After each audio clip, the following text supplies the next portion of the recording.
Hey everybody, welcome and thanks for watching of the last episode of the Kick-Ass Readers podcast for 2018.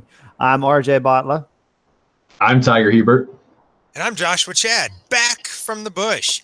Back and better than ever, would you say? Yeah, I'd say that, back and better than ever. Well, and if not, I'll lie and say that. So today we have holidays and traditions in speculative fiction. It's kind of our Christmas special episode. Should be a lot of fun. Yes. I guess I'm the next. Okay, sweet. Well, yeah, I done got distracted by the chat. Sorry. Already, that's a new record. That has to be a record. Not even a minute in. No, wow, that's pretty good.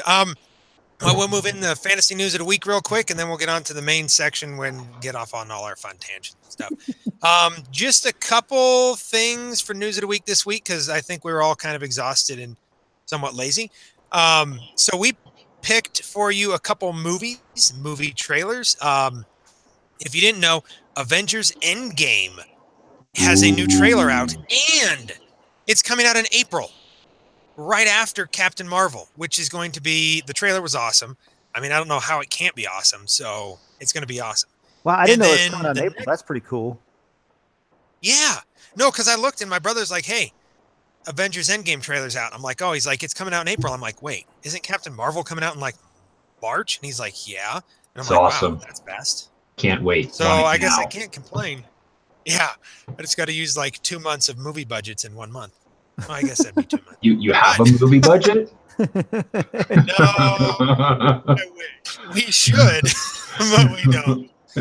We don't. Just label it entertainment and go on. Mm-hmm. Yeah, exactly. We probably spend too much on movies. And then the next one is Mortal Engines, which is coming out in 3 days and looks awesome. It is a lot of the crew from Lord of the Rings that did it. Peter Jackson did not direct it, but he produced it, and it looks awesome. It's based on a novel. The reviews are back and forth. Critics don't like it, which I never go off what the critics think, because they're always like high uppity people, and I don't like them. But they're watching it for artistic value and something or whatever, not pure joy and entertainment awesomeness. And just awesome. And it sounds like no matter what, they all agreed CGI is awesome. But that looks sweet because I'm excited. I'm a huge Peter Jackson fan. Between Lord of the Rings, The Hobbit, but like the King Kong. I'm really excited to watch this.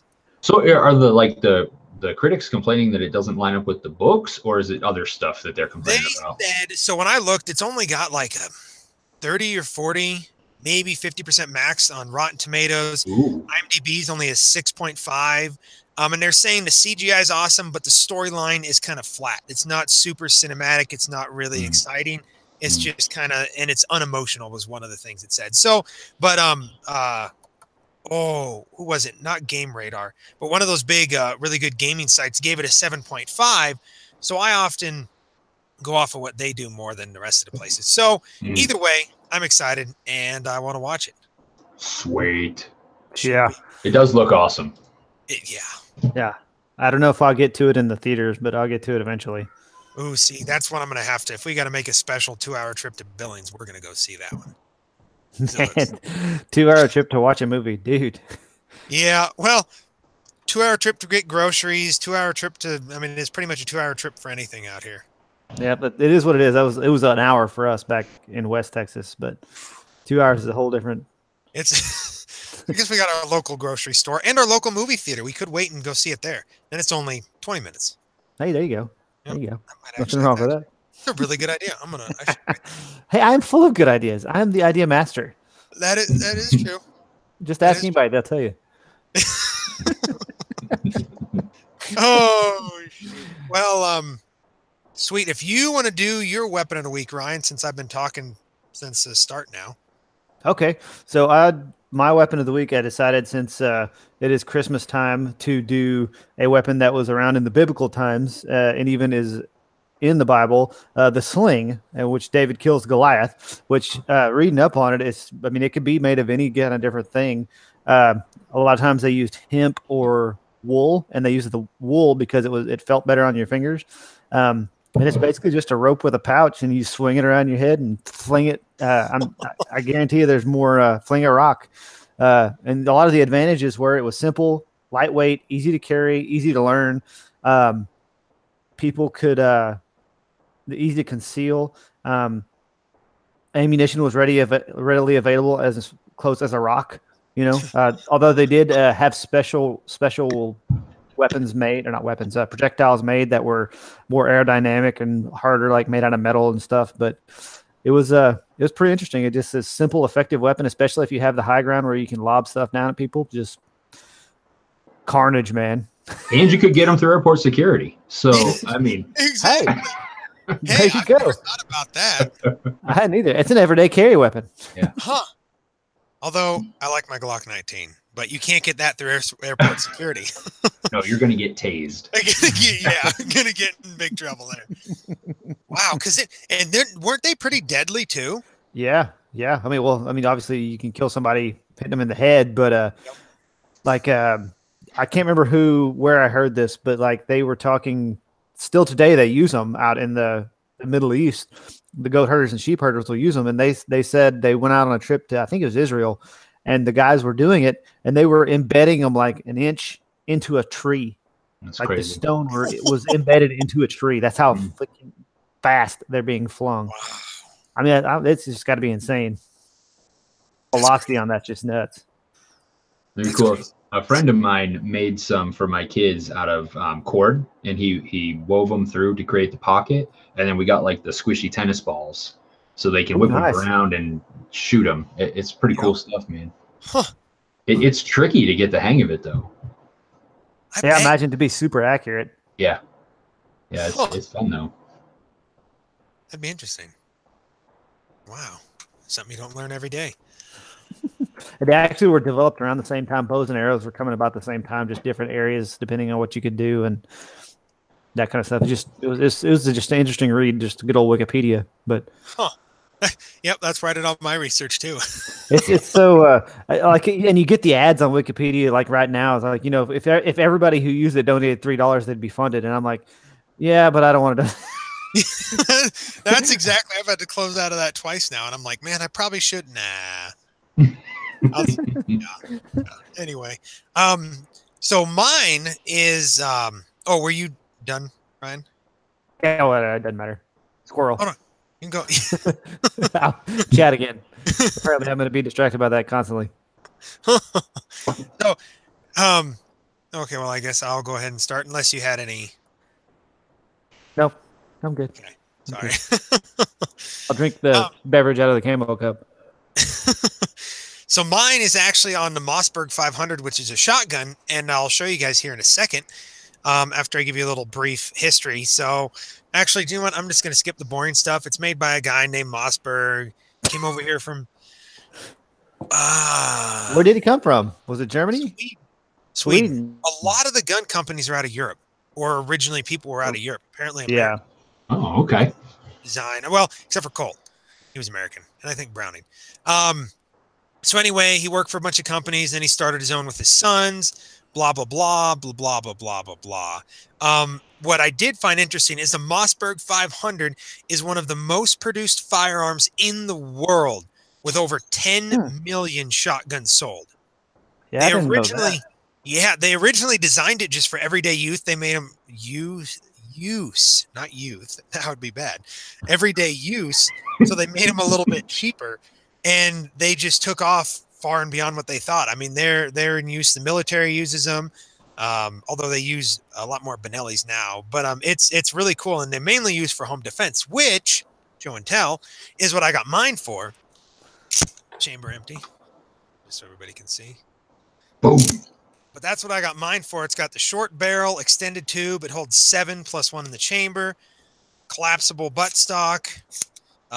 It's got a really cool foreguard with rails and a tactical light. Nice. Strobe function. So if anybody comes in the door, strobe, and then bad things happen to them. But anyway, so I just... If anybody comes in the door, the bad guys come in the door, Josh. Yeah, just bad guy. Or anybody unannounced. So yeah, knock. Why ain't she knocking? You think she knows how to knock? Call and knock. See, you don't have kids yet. Yeah. Oh, once kids happen, things got to go high and get hidden. And yeah, I got a really cool. You didn't even get the reference, Tiger. It's from Frozen. Olaf says that the snowman. Just never mind. We're about to watch that because it's that time of the year when we don't have kids. Maybe I should say we do have kids, so it doesn't seem as weird. Two grown people watching Frozen. No, it's not weird, man. It's a good movie. Okay, Your secret's safe with us, buddy. We Okay. won't tell anybody. We don't broadcast this Between live all or three of us. on the interwebs or nothing. Oh, that's right. Oh, those interwebs. Anyway, I use 870 Remington 870 Wingmasters. yes, That's what we've always used. But, like for like any of the tactical stuff, the Mossberg's light years ahead of Remington. yeah. I've got a Remington 870 that I use for bird hunting. That is it's phenomenal. That's actually what I've been using goose hunting here the last couple of days. I love it, man. It's about the smoothest shotgun I've ever shot. It works really well. And you can, if you're good, you can shoot them just almost as fast as an automatic, accurately. Yes. That's what's fun. The only time I have trouble is when I put in the 3.5 goose loads.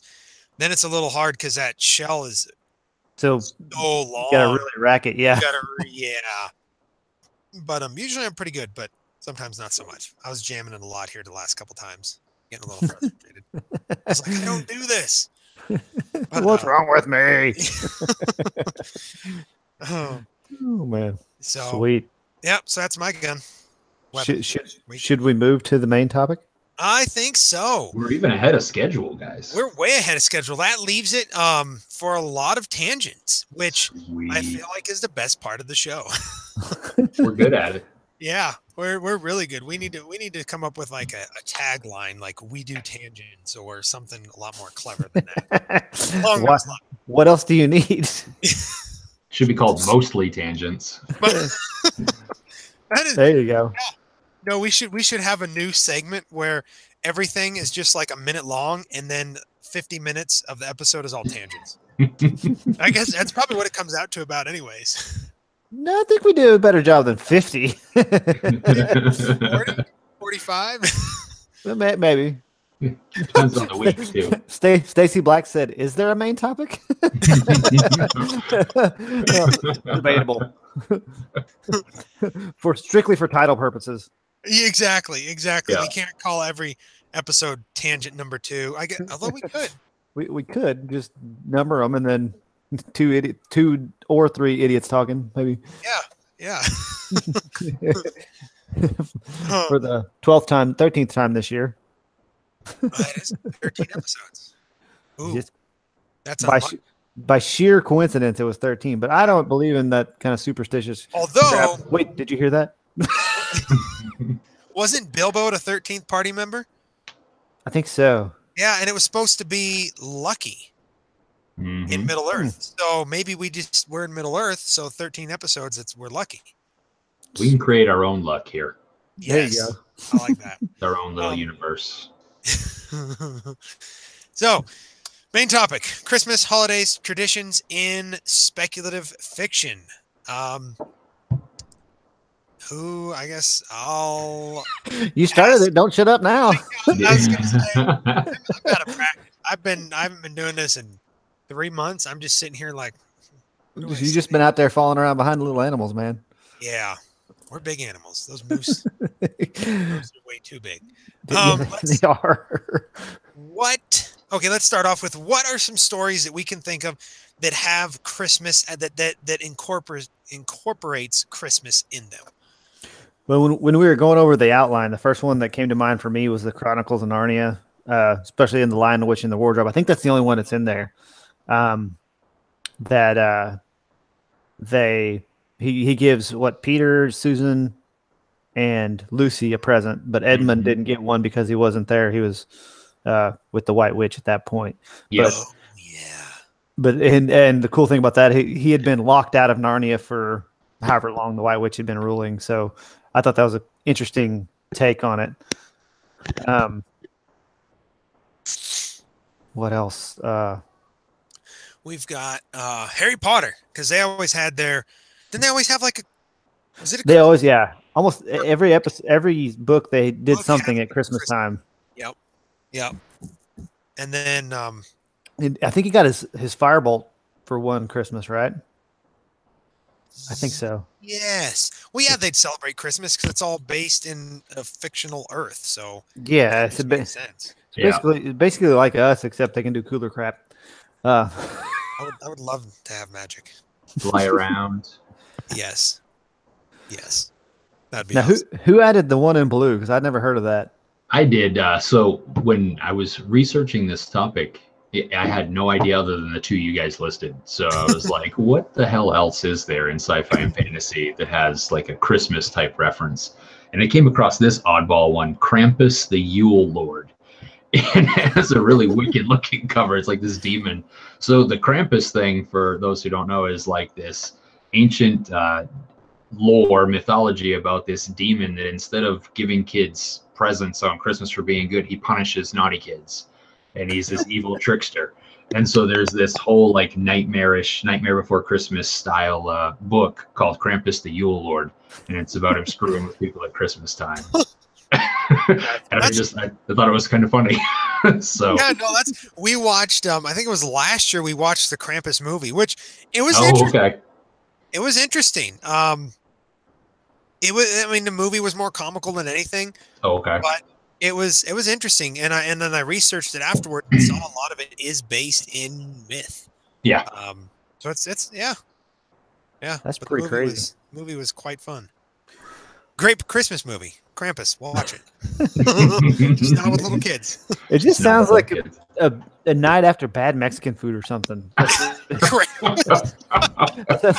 what every time I hear it, I just think of some kind of bad stuff like that. Yeah. Oh, man. That is a bad night. That's a bad night right there. It's a really Bad night, bad next day, bad week. That's just no good. Oh man. So in my favorite series, Dresden Files, if you haven't read them, you should read them. Josh, Chad. Hey, I'm on book 3 or 4. You are? I tell you, I listened to him in Alaska. Dude. Oh, nice. Really good. I'm proud of you. Welcome really to the dark side. But the books are better. It's the audiobook. I don't care. But they I can't remember what number of the book it is because there's 13 books in the series. After number 3. Yeah, after number 3. But he actually meets Santa Claus, and he's a badass, like with a sword and full blown magic powers. He's in the winter court. It's just when you get to it, it's freaking awesome. Oh. Yeah, I'm getting goose pimplies just because it's fun. It's pretty damn cool. It's actually it sounds a lot like Iron Druid Chronicles too. I think they're both similar. Yes, because those are all based in like all the pantheons are real. Iron Druid is anything that is believed in enough is real. So like Santa Claus is real. And Okay. He mentions it. I don't think he ever meets him, but he's mentioned in there too. Who wrote that series? Kevin Hearn.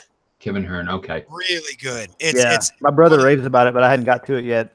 You need to listen. You need to watch it, read it, or listen to it because it is right on par with the Dresden Files. Like it is same kind of humor, same kind of story, same kind of urban fantasy feel to it. It's awesome. Yeah, I've heard a lot of people rave about it. I really enjoyed it, and the audiobooks are phenomenal because the guy that narrates it, Luke Daniels, is just incredible at bringing the characters to life and really hitting the humor really well. Sweet. Yeah, that'd be the hard part, I think, is getting the humor right. It probably would actually maybe even come out better audio versus reading it on the page. I don't know. That'd be interesting. Yeah, I don't listen to a lot of audiobooks. Oh, I love them if they're done right. Michael Kramer is great. Best. I mean, Michael Kramer is just up here, far above anybody else. Yeah. I mean, yeah, he's great. So good. And the Dresden Files, the one thing I will say, we'll get off on a little bit of tangent, is the narrator makes the humor come off very dry. And it takes a bit of listening to really get into it, especially since I was used to Luke Daniels and Michael Kramer, and they narrate in kind of the same way. The other guy's just a very dry humor. And once you get into it, it's hilarious, though. You really get a feel for Dresden. Sweet.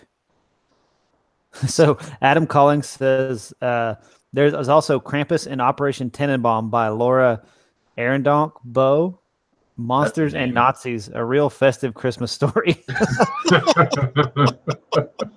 Oh, man. Okay, I like that. I like that. I didn't even know where to go with that. But okay, guys, surely Sanderson has some kind of traditions, not necessarily Christmas, but some kind Yes. of traditions in there. Yes, Yeah. quite a bit. He's got more tradition and culture than any other author I've ever read. Yeah. So like, I'm still like on page 2 because I had to read my own stupid book again because I had too many typos. So I was trying to think, you know, he has tons of different cultures that are broken out throughout like Stormlight Archive and stuff like that.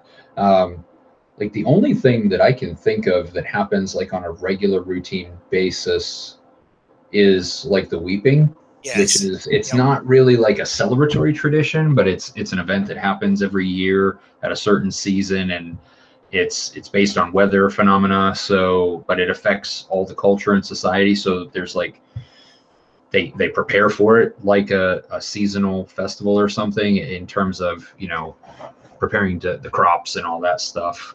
But like, and it's like a really like sad and dreary time. But like, that's the only thing I can think of from his works. Josh, anything you can think of? No, that's actually, especially Stormlight. That's about the only thing I can think of is like you're talking about before the weeping. They always wanted to get in their crops, and we're doing that kind of like a fall harvest, kind of not really a festival, but before the weather gets nasty. Yes, like all the stuff that they have to do.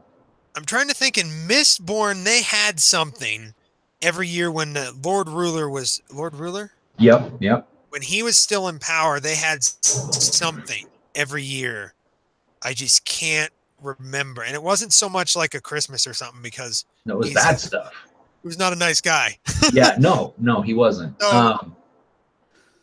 Yeah, I think that there was always bad events that happened. Like people were always afraid and hiding and stuff like that. Yeah, especially if you're Kaladin and you deal with depression during the weeping.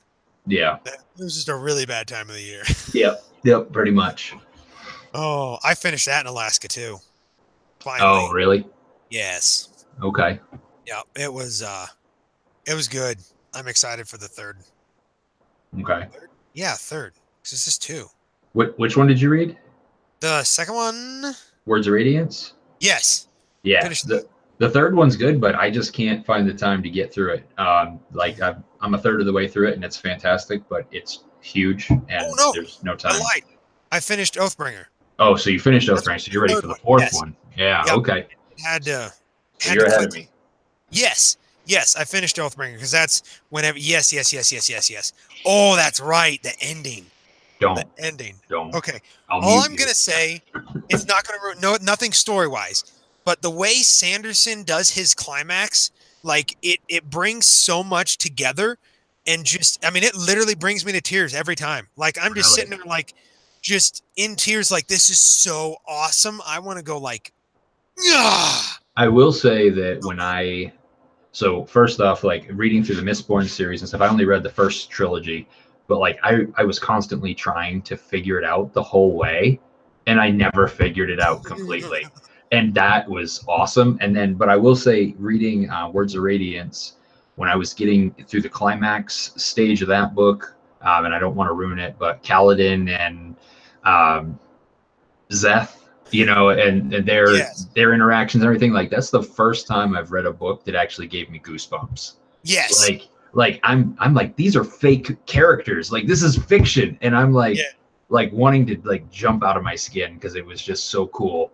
But yeah, he's fantastic. He does. Yeah, I just can't. Oh, I just can't. Yeah. Oh, anyway, Sanderson, well done. If you ever watch this, you're a badass. Yeah. But okay, we'll move on here. Let's see. Wearing Cape? So there's one of my favorite superhero series is called Wearing the Cape.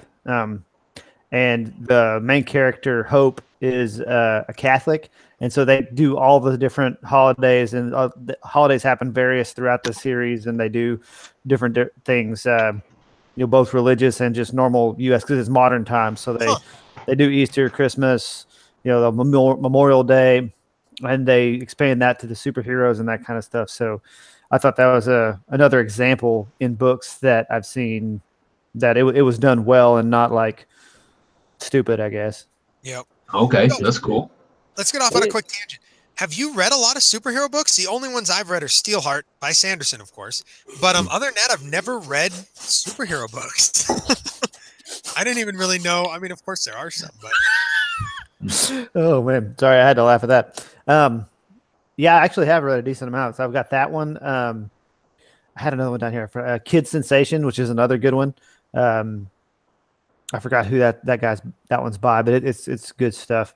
Then there's a couple. I've read a couple of like anthologies that have different authors in it, but it's a really, really cool genre.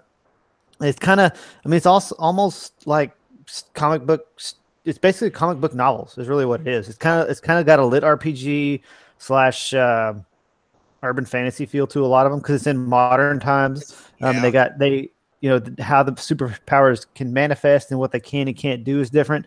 The reason I like wearing the cape, one of my favorite parts about it is it's a lot more realistic. Like even the traditional Superman types, super strong, flight, invincibility. Well, there's limits. Like the main character Hope, she has that power set, and there's another character Atlas who has that power set. Well, she can take like an anti-tank bullet, but not, or she can take regular rounds, but maybe not armor piercing at a certain caliber. Okay. She can take certain missile strikes, but not all missile strikes. And she can flip a tank, whereas Atlas can throw it, based off because of how it is. And there's different types based off how, and so how they get their powers in that series is that some event happened and the power started manifesting, but it's usually in a life or death situation. Your powers manifest, and they call them breakthroughs. That's what I was trying. Breakthroughs. They break through, and then it depends on the situation, who you are. So, like if you're one of the guys is a magician, so he actually illusions and magic is his. His power. One of them was a Cirque du Soleil performer, Acrobat, I guess. Acrobat. Yeah. Well, she fell and bounced. So all of a sudden she was made of rubber. Cool. Or not made of rubber, but kind of the same deal. So it's really situational. Every breakthrough is different. Everything, but they've all got certain rules, if you will. But it's really well done. I highly recommend the series. The only thing I don't like about it is he prices all his ebooks too high for what I feel they should be. So they're like all of them are $7.99, and I buy them because I love them. But it pisses me off. That's where I'm at with Monster Hunter International. Some of the best books I have read in a long time. The guy was originally self-published, and all the books now I'm ready for book 4, and they're all $7.99 or $6.99. And I'm sitting here like life. The only reason that we don't like that though is because we're not selling ours for $6.99. If I could sell them as much as I am now for that price, I might. Although I don't think I would these ones because mine aren't epic enough. Your guys's, you could do that. We should though. We should fix the whole industry and make it, because people pay $20 for a movie, $20 for a CD. But a book that's 500-600 pages, they want to buy it for $2. Yeah, or less. Yeah, or less. Yep. Yeah. And when we say people, we mean us too. Don't get that wrong. We're people too. If something's priced over $3.99, I've got to really think about it. You're right. Yep. But there's so many good books at that price. Yeah. At that price. It's competitive. Yeah. Yeah, and a lot. Yeah. Anyway, tangent. Okay, so we'll get back on topic somewhat. For the next 2 seconds. And then exactly, Tiger, exactly. So let's see what other traditions. We kind of talked about that pertaining to Sanderson, but what other traditions can we think of? Not necessarily Christmas, maybe holidays, but also traditions that we can think of in speculative fiction, which we're going to start calling spec fic, which I feel like we kind of just made that up, but I'm almost positive I heard it somewhere. And then we did not make it up. We didn't make that up. Realm Makers. No. That's where I heard it a lot. Spec fic. A lot. I like it. I think that's where the first time I heard it. But it's fiction for everybody who doesn't. So other traditions we can think of in there. So the first one that popped into my head, and I don't know if it's necessarily tradition, but it's treated like a holiday in the Hunger Games, is the Oh, what the crap is it now? Choosing? Um, Calling or selection? Samsonite? Sanderson. It's got to be Sanderson. No. Shoot, what is it? The event that happens when where they get picked. Yeah. Somebody will know, and I'm gonna the picking. Reaping. It may be the reaping. Does anyone know? Yeah, somebody comment on this video quick because we feel like idiots. At least I do. I usually do. So it's I no feel big like deal. I might. We'll just call it the picking. There we go. The picking, the picker. Oh man. But yeah. Anyway, so but then they treat it like a holiday, and it's it's like the 12 days of Christmas. It's X amount of time. You get to watch people die. Yeah, 12 days of killing. That's 11 lords of leaping to their death. Yep, I love that concept. By the way, I love those books. And then let's see. Of course, you got Heather it is reaping. Yeah, it is a reaping. Yeah. Boom! 10 points for Josh. Nailed it. Yeah, but -5 because you said boom. 10 points for Josh. I have no idea. But how else do you count your points? Wait, what do I do with these points? Do I get to spend them? I don't know, but I'm starting a spreadsheet. Okay. Josh, we're gonna give him 5. We're gonna give him the full 10. You gotta give him. Okay, there we go. Yeah. You gotta give me the full 10. Okay. So that Josh, just happened. Ryan, Tiger. Okay, keep going. I can't spreadsheet. I can't spreadsheet and discuss fantasy, guys. So we got Hunger Games. Yep. Okay. I'm looking up on here. Somebody put Lord of the Rings, which they do. He's got quite a, because that's what Tolkien does. I'm going to say this. People might hate me. I'm still not through the books. And Tolkien, while an amazing linguist, world builder, he kind of sucks at his characterization. I mean, I'm just going to say it. A lot of his characters are like, who's speaking? Because it sounds like the guy who just got done speaking. Yeah. And so it's hard for me to read. But he does phenomenal at making those cultures into parties and festivals and all kinds of stuff like that. And they had, like hobbits, they probably have a festival for just about every day of the year. Yeah. They're not doing everybody's birthdays and stuff. So, yeah. So they do that. Josh, you got -5 for criticizing Tolkien. I was gonna say, even though I agree with you, I probably shouldn't criticize him, especially where I'm at when he's like up here and I'm like underneath the house down there. Yeah, but I don't disagree with you. Although I feel like I can't say anything because I feel like I have that same problem making characters sound different. They all end up sounding, in my mind at least, the same. I'd have to make a conscious effort, but I am going to confess as well, Josh. I haven't made it through the books. I haven't made it through the Fellowship yet. Me neither. I'm halfway. Yeah, I have a hard time getting back into it when I read it. Yeah, I don't know why. It's slow paced. It's really slow paced. You just slog through it.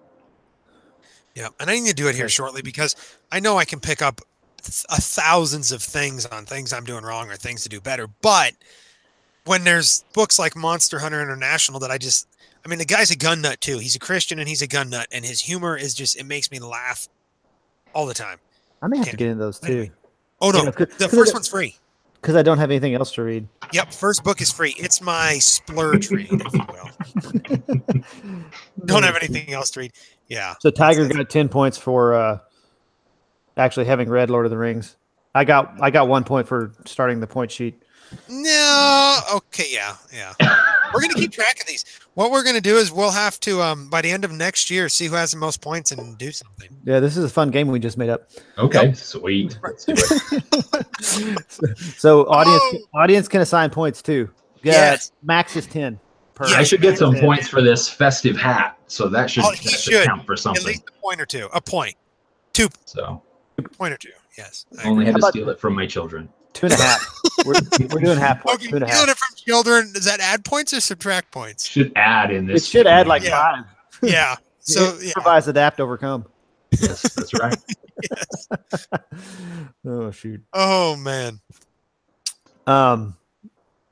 But yeah. So we're doing points now. I like this. I like this a lot. We have more ideas than we do time.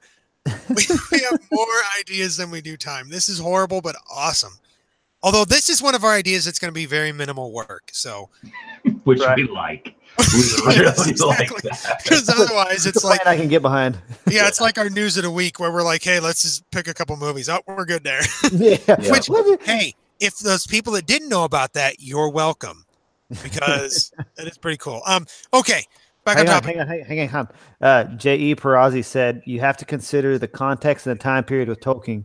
She's read a lot of classics and characters are not a strong point with most books from that time period.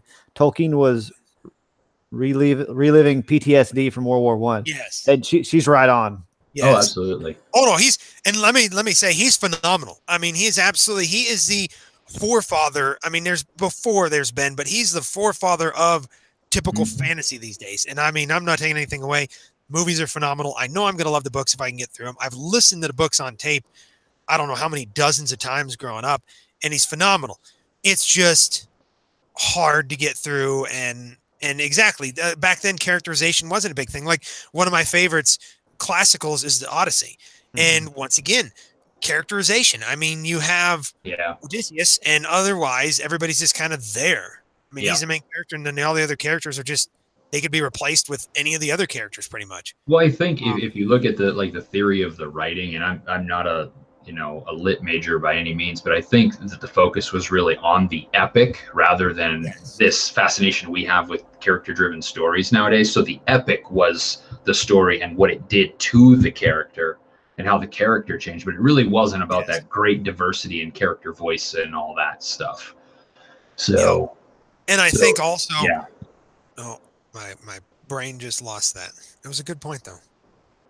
But no, I think you're spot on. That and the style and the way it was written was really big way back when. Like, they didn't want, I mean, people wanted to be intrigued with the style even, or how things were said and all that kind of stuff, where now it's just like, give me a good story, even if it's like written like, get down there and grab that there thing, or as long as it's got good characters and a good story, I can get past that at least. Yeah. But I'm part redneck, so. Well, I think, and somebody in the chat maybe can correct me, but I think, when you're talking about like Homer's The Iliad and the Odyssey and some of these classics, which I admittedly haven't even read in completion at all, a lot of that started with oral tradition. Yes. And then it translated to writing. So it was all about the delivery and the presentation in a different medium. So when it translates, it's a whole different art form. Right. So I think that might be part of the reason why that style has really had to evolve over, centuries, if not, thousands of years. So just a different way of telling our stories, Yeah. No, you're spot on there. Spot on. So holidays and traditions, as we kind of talked about, side note, kind of whatever. But if you think about, they're crucial to making a realistic culture and making a book or movie or something feel real, especially if it's epics. If you don't have traditions and cultures, or traditions in cultures or holidays or something, it's not going to feel as real, because you think about how many traditions we have, even if you go outside of the US to everywhere else. I mean, everybody has their traditions and their quote unquote holidays, and it just really brings about, like, it makes that culture pop, if you will. It does. It adds that element of humanity. It really adds it into the culture. The culture is not just a group of people you want to write about or read about. You want to see them as living, breathing people in that universe. And people get together, they celebrate, they have issues, they have different festivals, different things. I mean, that's just human life. Without that, could it be argued that there is no culture without those things, without tradition? Well, no, that is, because that might actually be one of the definitions of cult.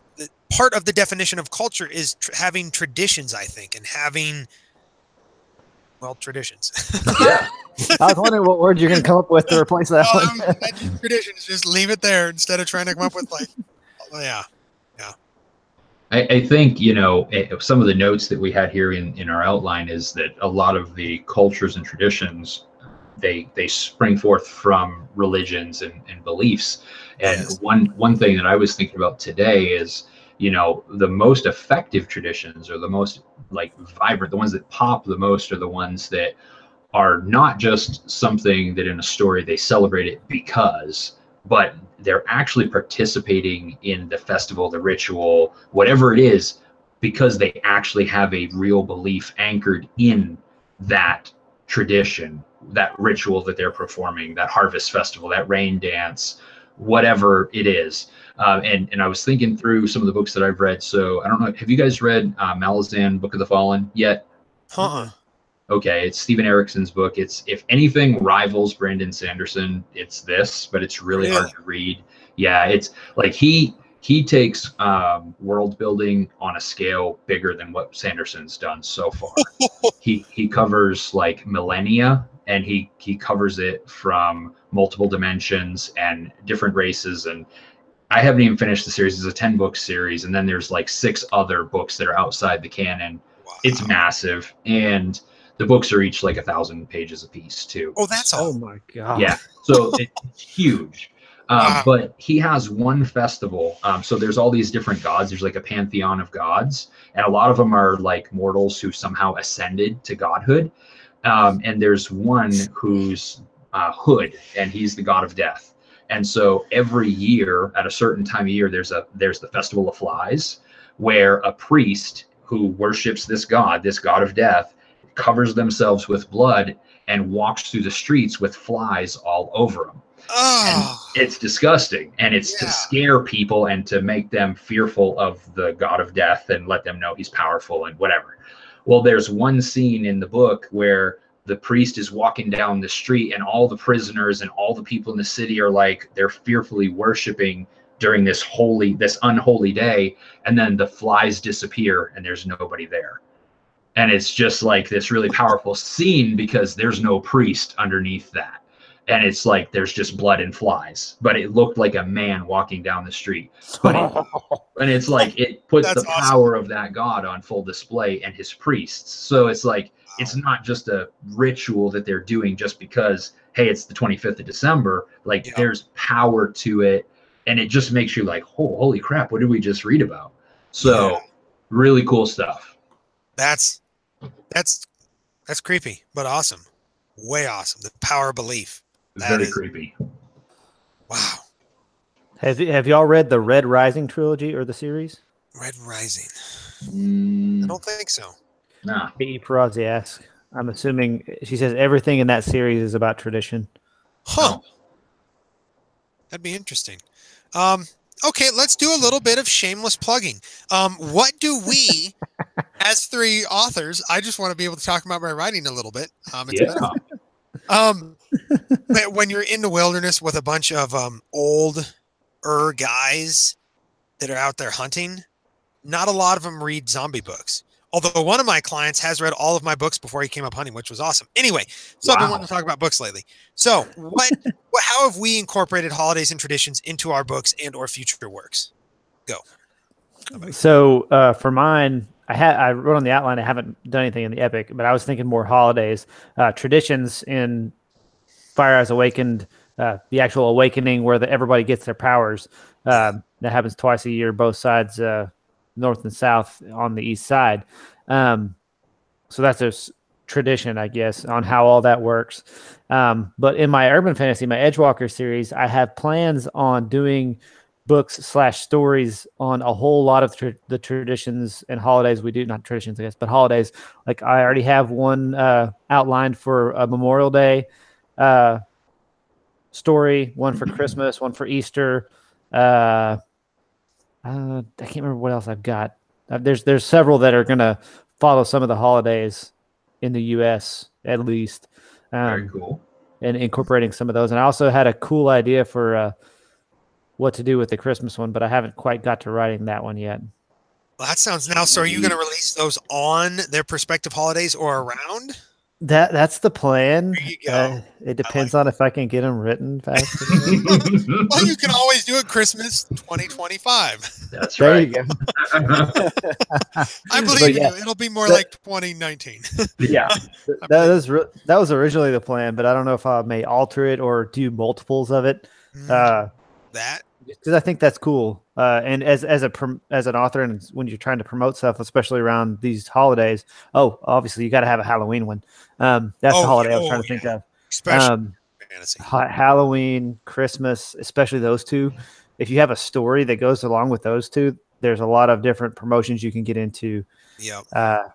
As far as people trying to read those, because it's fun. I mean, I don't know about you guys, but around my house, we listen to Christmas music. We've got like 15,000 kids' Christmas books. We just go nuts because it's the one time a year you go crazy. Then you're done with it because you're tired of hearing it, and then next year you're ready to go again, right? Yep. I'm tired of Christmas songs when they come on right after Thanksgiving. We won't listen to Christmas music till the week before Christmas. And even then, it's remakes by like Demon Hunter and Five Finger Death Punch and those kind of remakes of Christmas songs because I can't. No Sinatra for Josh. Well, okay, so Sinatra and Michael, yes. What about Bing Crosby? I gave you 2 points earlier. I'm taking it back. No. Just I love Christmas. I love the actual reason for the season, if you will. Not big in all the gifts and all this other kind of other stuff, but I hate most Christmas music. I'm gonna say it. I will change. I'll be listening to a radio station. I will change it every time a Christmas song comes on. I can't stand it. It makes me. I don't even know. Anyway, get back. I'm sorry. The problem with being the scorekeeper is I never get any points. I'm getting 100 points just so for giggle. You should. Yeah, probably because you won't get any more for the rest of the year, and we'll just be exactly giving myself points. Then I got to subtract 50 for. I think that's cool. And what you could do with those Edgewalkers is have a Christmas or Halloween one every season, and see how different things happen on the same day throughout the year or something. If that's how your season series work out. Well, I didn't know Josh was a thinking man. There's an idea. Oh, every once in a while. Shots fired. Every once in a while. I got to lose points for that, even though it was funny. It doesn't happen often. But so since you just insulted me, I'm going to go into my own work. I'm going to have the not much in the zombie one because there's nothing going on, but in my there's nobody left to celebrate.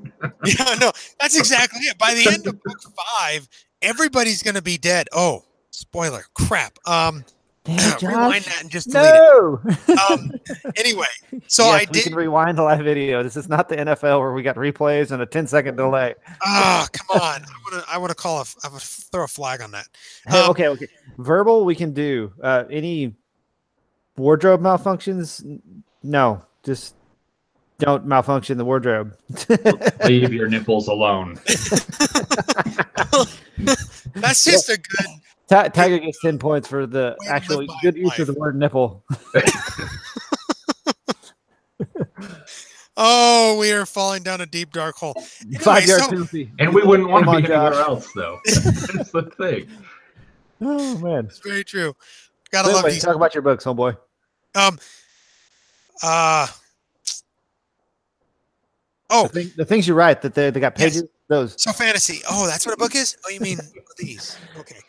So fantasy books got all kinds of traditions I'm doing. One of the ones I really want to talk about for a little bit is my favorite race I created called the Thulak. They're lizard people, and they believe in recycling their dead. So they eat their dead. They use their skin for armor. They use their bones for weapons, and they have a celebration of life during death and how death brings life to the tribes and whatnot. And I haven't fleshed it out fully because I haven't written anything in it yet.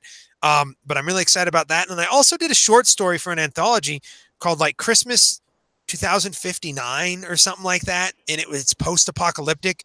And it was this guy on Christmas remembering back to his life before. And then of course things happen and some stuff happens. If you want to read that, Reanimated Rumble is where that story's at. But that's pretty much all I've done so far. And that's pretty much all I'm probably going to do. Although, now that we're talking about this, I just came up with an idea to incorporate it into the Brothers Creed. So there you go. I'll just save that for later. Nice. Write it down. So, creating we are. That's actually a really good idea. I'm going to write it down right now. Go ahead, Tiger. So in my current project, Tales from Darkness, it is a collection of short stories that all exist in my Beating Back the Darkness world. I've got 10 different stories, and these are all, for those who haven't been following along, these are all separate short stories with new characters, new faces, new places that will all eventually work their way into the larger series. And one of those stories is called The Festival of Souls. And basically what this is a new part of one of my worlds that's unexplored so far. And the people in this region, they believe that they serve a harsh and judging God. And so what they have is this festival every year where this trickster god or demigod comes down with an opportunity for them to escape their god's judgment.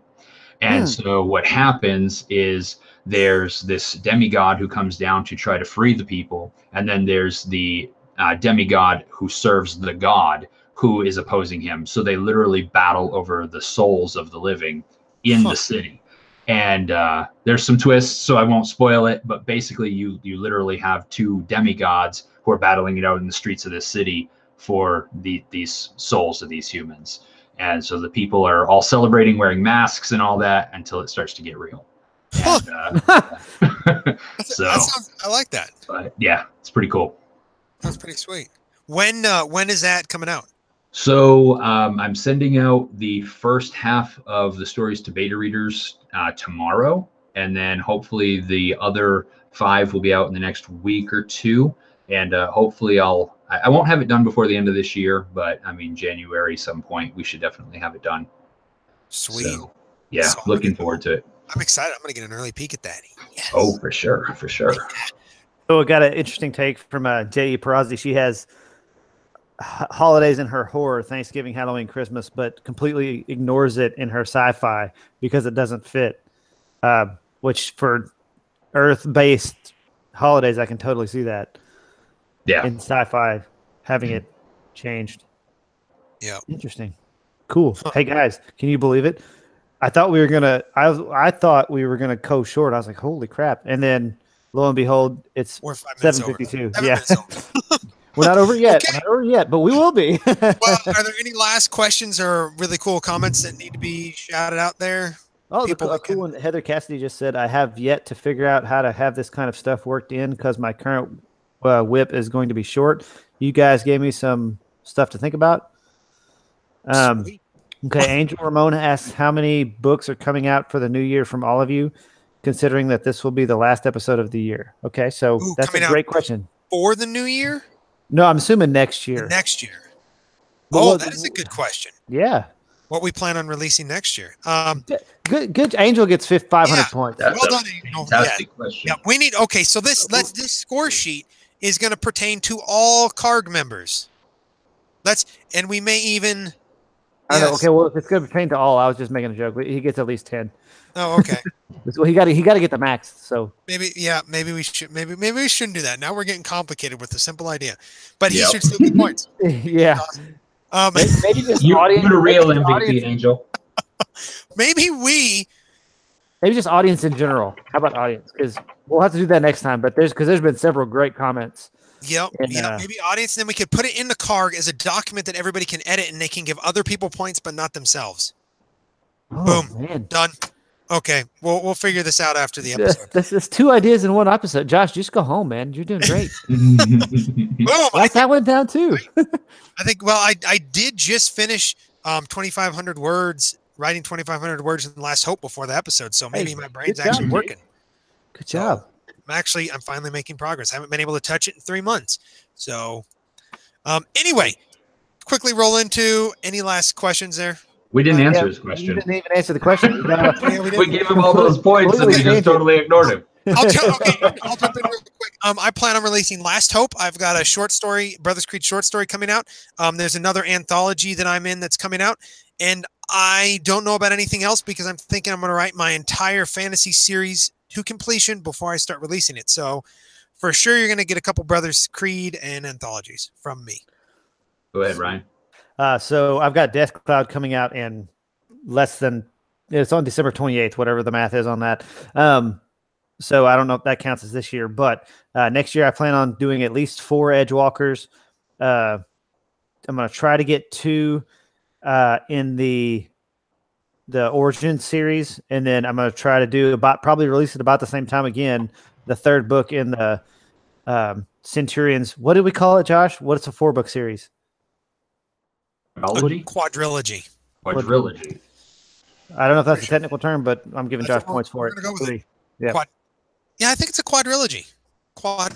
Quadrilogy. Yeah, I'm gonna go with that. All right, I And gotta I say did a this. cinco elegy.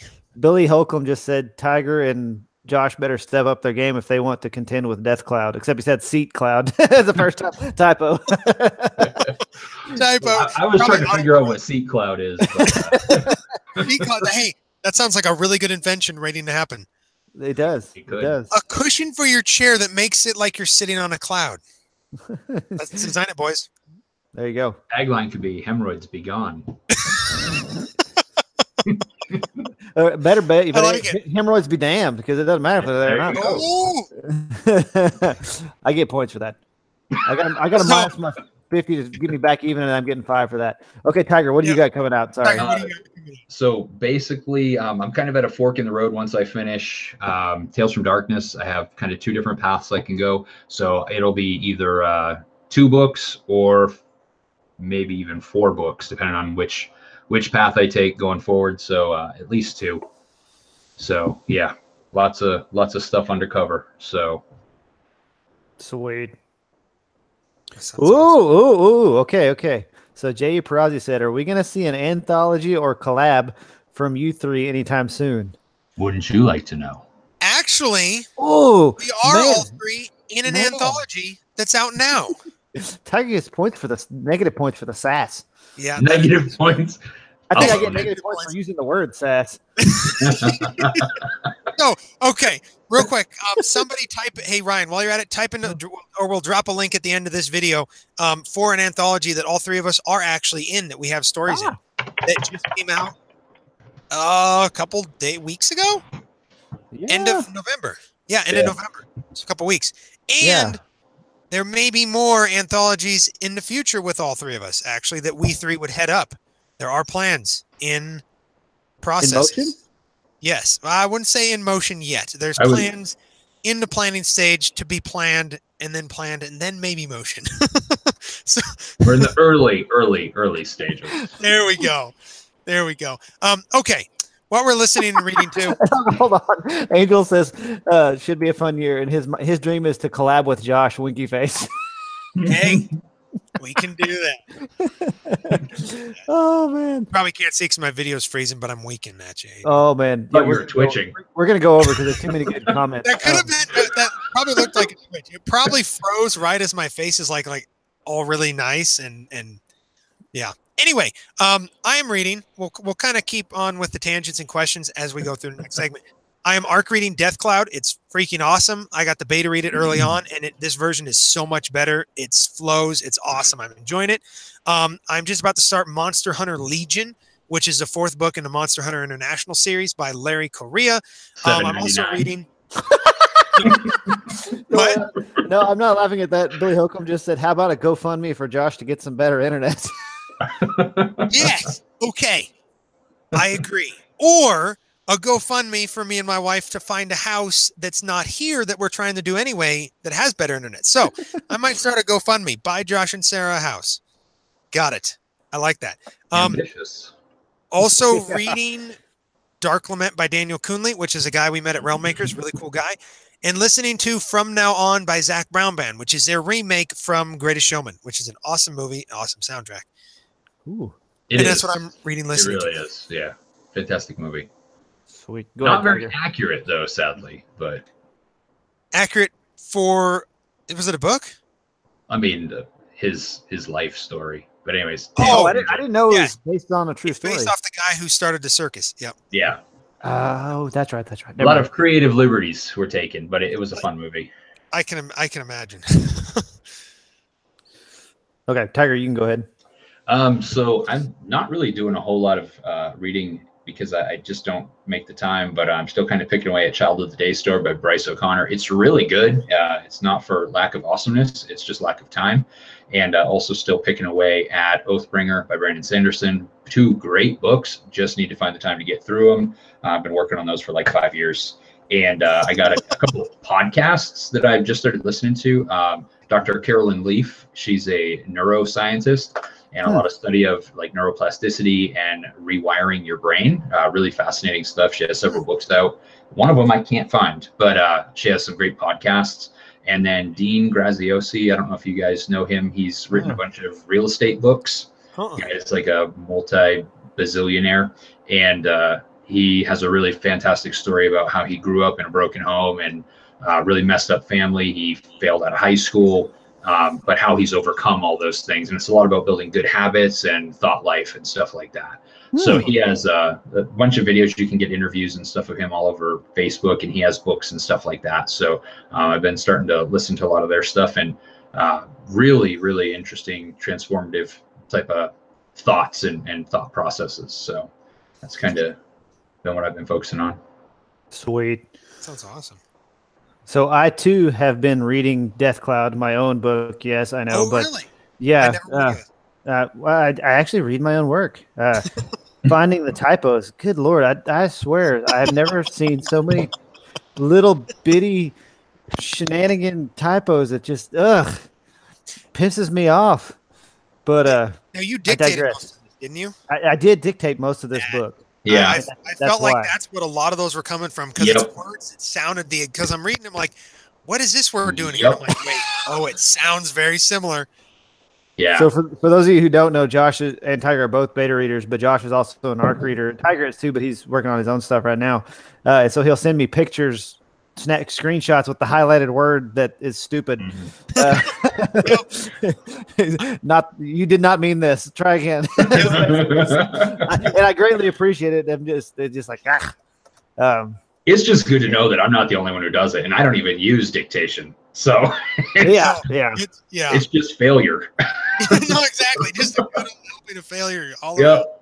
So sometimes the dictations is so bad. It's so bad. Like I go back because usually I'll dictate whatever it is, and then I'll go back and clean it up real fast afterwards. And it's like, what in the hell was I actually saying? It doesn't even make sense. Yeah. It's like the left flank of the army suddenly, I've got the lovely bunch of coconuts. What? No. But anyway, so again, tangents. So I've started The Way of the Kings, and by Brandon Sanderson, and by started, I mean I'm still on page 3. He's on the prologue. I'm not even through the prologue. It's a great prologue. It is a great prologue. The problem was somebody named Josh Chad said, "Hey, you got some typos," and I was like, oh, "Crap!" So I had to start reading my book again. And mine's it's a long book. It takes a decent amount of time to get through. So, but I'm actually enjoying my own book. Gosh, again, tangent. Okay, so what I'm listening to is, like I said before, a crap ton of Christmas music. And if you have any kids, or are you kid at heart and just love awesome, crazy songs, look up Dominic the Donkey. It's a Christmas song. It's the Italian Christmas donkey. And my daughter says, "Daddy, can you play Honky Honky?"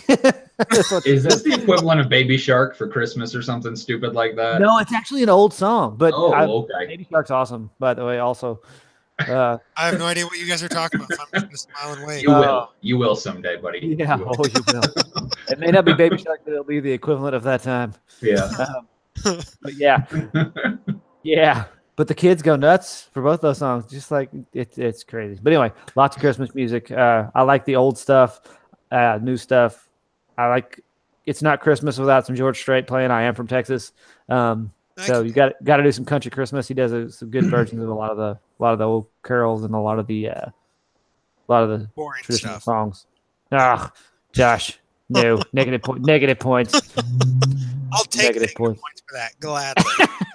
Are there any? Okay, so quick total. I don't know how this happened, but Josh is at 6. I'm at -1. I don't understand that. Tiger's at 20.5 because he's got only one negative. And a half. He just says nice things. But we ain't done yet, Tiger. No, we got a long road. You're saying I have a chance to screw this up. Yeah, there's always a chance. Yeah. Okay, so what are you thankful for? Tiger's first on this. I am thankful for, even though we live in North Carolina, North Carolina. Don't take your shirt off. No. I said don't. We had snow, and we had quite a bit of snow. We actually got pummeled with about anywhere from 12 to 14 inches of snow, depending on what part of this region you're in, and that's pretty abnormal for those that aren't aware of the weather here. We've managed, since we've lived here in the area, we've managed to get snow pretty much every winter, which is cool. because the kids, they get to go out and play, and they thought when we moved down south they wouldn't get to do that anymore, but they every year they've had a chance to make snowmen, build snow forts, have snowball fights and stuff like that. So that's pretty cool that even though we're a long way from Maine, still able to go play in the snow. Good one. I will jump in here while Ryan is typing things, I assume. Yes, sorry. No, you're good. You're good. You got to run the chat. I'm thankful for, I put family, but I've realized I already did that. So I'm thankful for giving. Not only like the spirit of giving presents, but presents with a C, in giving people your time, especially around this time of the year. I'm bad with that, especially like when I go to town. I'm in and out as fast as I can because I don't like people. I love individual persons, but I don't like people as a whole. What? Yeah, I like exactly. I like individual people. I like one-on-one.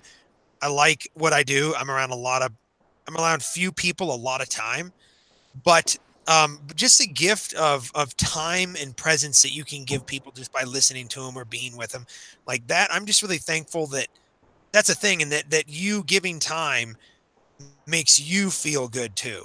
And just like how important that is, and just realizing that around this time of the year, because I don't like giving presents. I like it, but I've never liked that is really a focus of society today. Mm-hmm.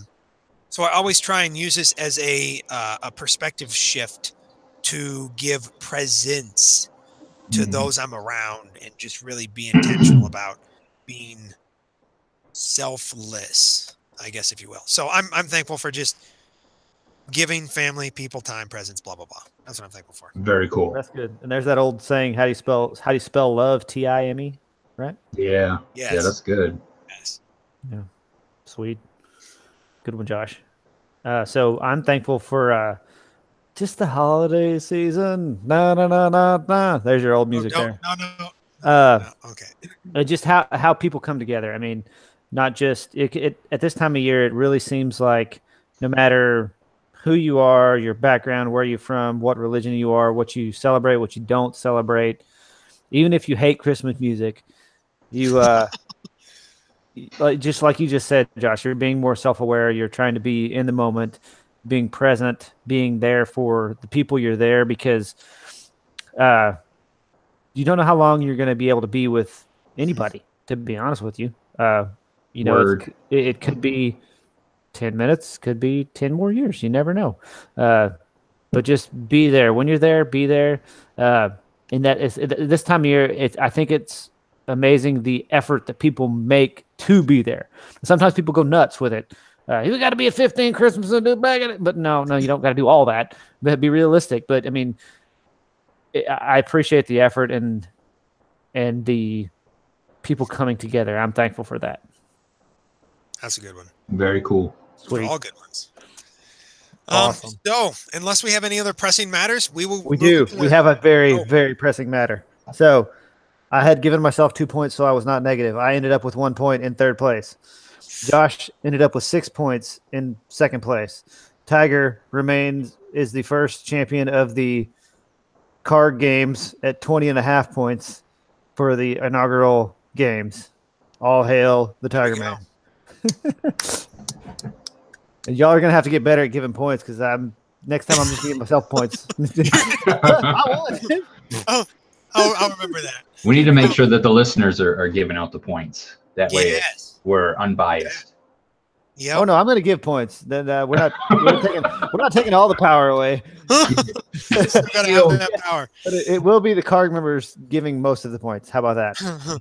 There we go. I like that. Okay. I like that. So over to you for the actual closing, Josh. Thanks for joining us. We really appreciate you guys listening and watching just throughout the whole year. I'm pretty sure we started halfway through the year. I don't even know when we started, but I think it was thank March. you guys. Oh, was it? Oh, so it was almost a whole year. So thanks for the support. Make sure you subscribe and like the video. We will be back in 2019. There will be some changes, some major, some maybe not. We will have more info on that in the CARG Facebook group. But we will be back in 2019, just in a little bit format. And so anyway, thanks for watching. Thank you guys for making this an awesome thing and for all the support. And we'll see you next year.